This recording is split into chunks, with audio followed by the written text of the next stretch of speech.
Hey guys, welcome to the Max Invest YouTube channel. In today's video, we're going to be talking about a new Chainlink partnership that just happened. After that, we're going to be talking about a few different things about Ethereum.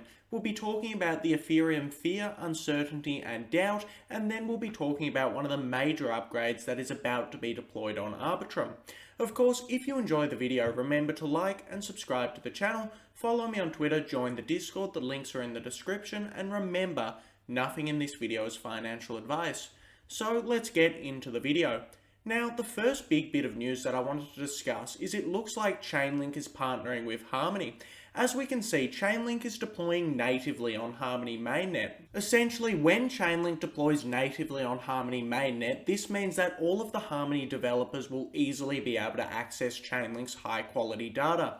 Now, this is a very important step forward for Harmony because Harmony is one of those alternative layer 1s that have recently been taking off. If you look at Harmony's chart, it's just been going up and a lot more people are using this layer 1. Of course, one of the big problems with Harmony right now is a lot of its decentralized applications don't have access to high quality data. They need to use Harmony's own native Oracle services and they need to use centralized data. Of course, we know that when we use Chainlink, we get the best access to the highest quality data, and as a direct result, these applications will be able to do a lot more. Essentially, a decentralized application cannot have data from anywhere except Chainlink, as basically all of the other options for getting data are not very good, and it really restricts and limits the decentralized application. Now, the next big bit of news that I wanted to discuss is about Arbitrum. If you don't know what Arbitrum is it's an optimistic roll-up on the Ethereum network.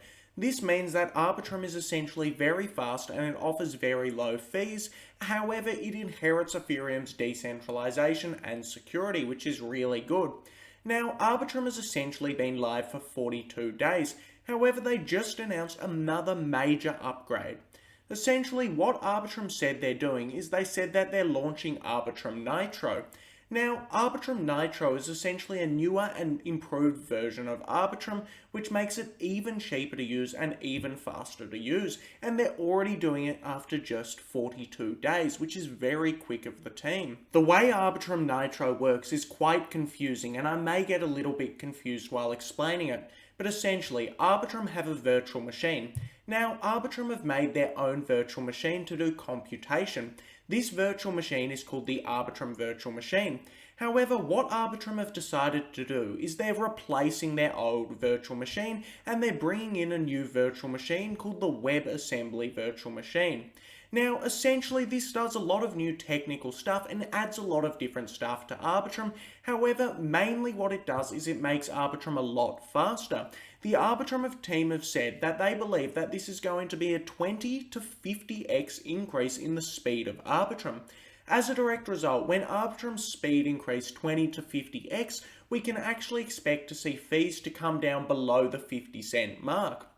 So, what Arbitrum Nitro is doing is it's making it really fast and really cheap to use Ethereum, which is really good and I am very excited for this. If you haven't used Arbitrum yet, I would suggest doing so. It's a very seamless and very good experience. Now, the next big thing they wanted to point out about this upgrade is it's going to be a seamless upgrade. This means that all of the applications and all of the users on Arbitrum don't need to do anything. They just need to sit back and relax and Arbitrum will upgrade itself. Now, this is one of the things that I find fantastic about Ethereum Layer 2s. Essentially, the Ethereum base layer doesn't need to upgrade for Ethereum to become more scalable. Instead, all of the applications and the Layer 2s built on top of Ethereum can just upgrade for it, and they can become more scalable whilst maintaining Ethereum's consensus.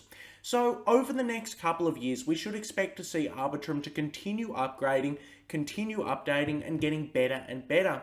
Now, in my opinion, this is why all of the activity is going to be done on Layer 2s. Personally, I don't like to invest in that many Layer 1s except for Ethereum, because my general crypto thesis is that most of the activity will be done on top of Ethereum-based Layer 2s. Of course, when you're using layer 2s like Arbitrum, you pay fees in Ethereum, and then Arbitrum submits their fraud proofs to the Ethereum main chain and pays fees to it.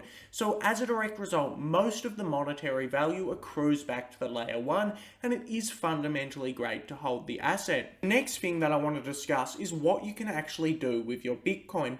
One tweet that I found very interesting is that there are now 277,000 Bitcoin on the Ethereum network. That means 1.5% of all Bitcoin is currently on top of Ethereum.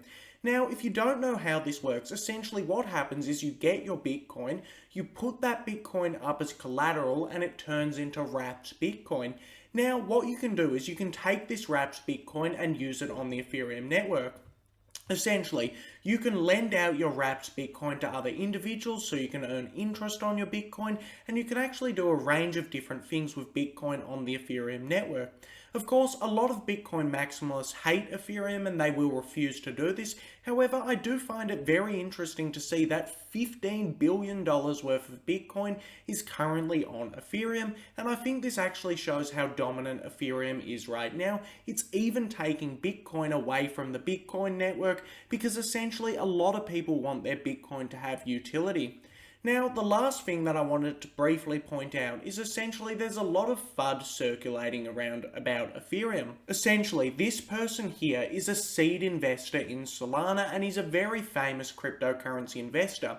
He has 200,000 followers on Twitter. However, as you can see right here, he posted a picture on Twitter that says it costs $12,000 to make an Ethereum transaction.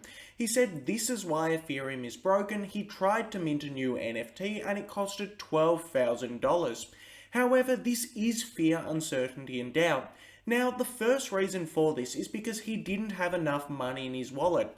Essentially, he didn't have the 0.3 Ether in his wallet, and when you don't have that much money in your wallet, essentially what MetaMask does is it has a very rare bug that makes it say you need to pay a lot more. All this is a UI glitch. Now, this UI glitch is on behalf of the wallet provider. It doesn't actually cost $12,000 to transact on Ethereum, and I'm very sure that the person who tweeted this out knows that. The person who tweeted this out is just trying to FUD Ethereum, and he knows that everything he's showing in this tweet is totally wrong.